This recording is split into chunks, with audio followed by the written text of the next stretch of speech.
উত্তর ইসরায়েলি সদর দপ্তরে লেবাননের হিজবুল্লাহর আক্রমণ অব্যাহত রয়েছে। হিজবুল্লাহ ঘোষণা করেছে তারা গাজার ফিলিস্তিনি জনগণকে সমর্থন করার জন্য লেবানন সীমান্তের কাছে বেশ কয়েকটি আক্রমণ শুরু করেছে। ইসরায়েলের জাবাদিন এবং আল রামথা, কাফর শেবা, হার্শ বারম, মাতাল এবং জাবাল নাজর এর সদর দপ্তরে ক্ষেপণাস্ত্র হামলা চালায় প্রতিরোধ যোদ্ধারা।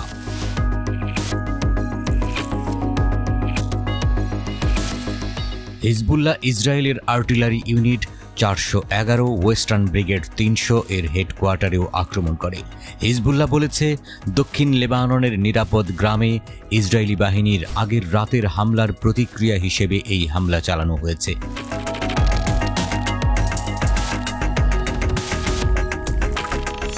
ইসরায়েল হিজবুল্লাহর কাছে অস্ত্র প্রবাহ বন্ধ করতে ব্যর্থ হয়েছে।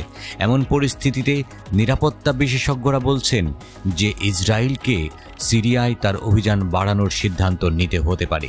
ওয়াইনেট নিউজের প্রতিবেদনে বলা হয়েছে, সিরিয়ার দামেস্ক সরকার এবং ইরান যেহেতু ইসরায়েলের হামলার সামরিক প্রতিক্রিয়া জানাচ্ছে না, তাই ইসরায়েল তাদের আক্রমণ তীব্রতর করছে।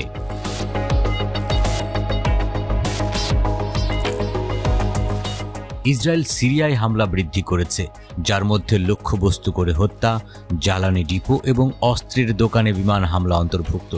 যদিও এই পদক্ষেপগুলো কার্যকর করার চেষ্টা হয়েছে, কিন্তু ইসরায়েল হিজবুল্লাহর সামরিক অগ্রগতি থামাতে ব্যর্থ হয়েছে। ওয়াল স্ট্রিট জার্নালের একটি প্রতিবেদনে বলা হয়েছে, ইরান দুর্বল কেন্দ্রীয় সরকার অধ্যুষিত দেশগুলোর সুবিধা নিয়ে তাদের আগ্রাসন বৃদ্ধি করছে, যা একটি আঞ্চলিক যুদ্ধের হুমকি সৃষ্টি করেছে।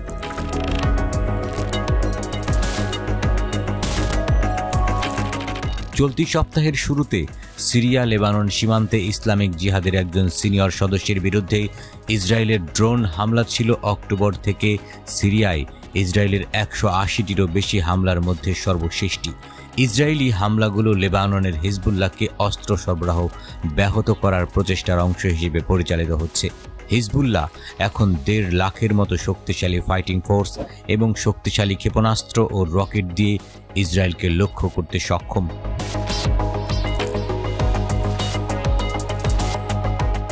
Strategic think tank centre for strategic and international স্টাডিজের হিসাব অনুযায়ী হিজবুল্লাহর কাছে প্রায় 1,30,000 রকেট ও মিসাইল রয়েছে।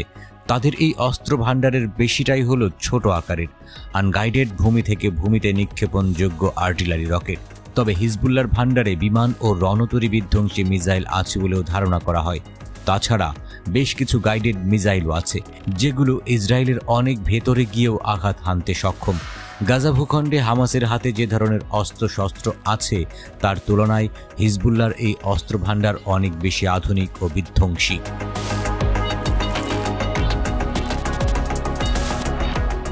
ইসরায়েলি কর্মকর্তারা বলেছেন, তারা হামলার প্রতিক্রিয়া সীমিত করার জন্য কিছু বিশেষ হামলার দায় স্বীকার করে না, বিশেষত যখন হিজবুল্লাহ অপারেটরদের টার্গেট করা হয়।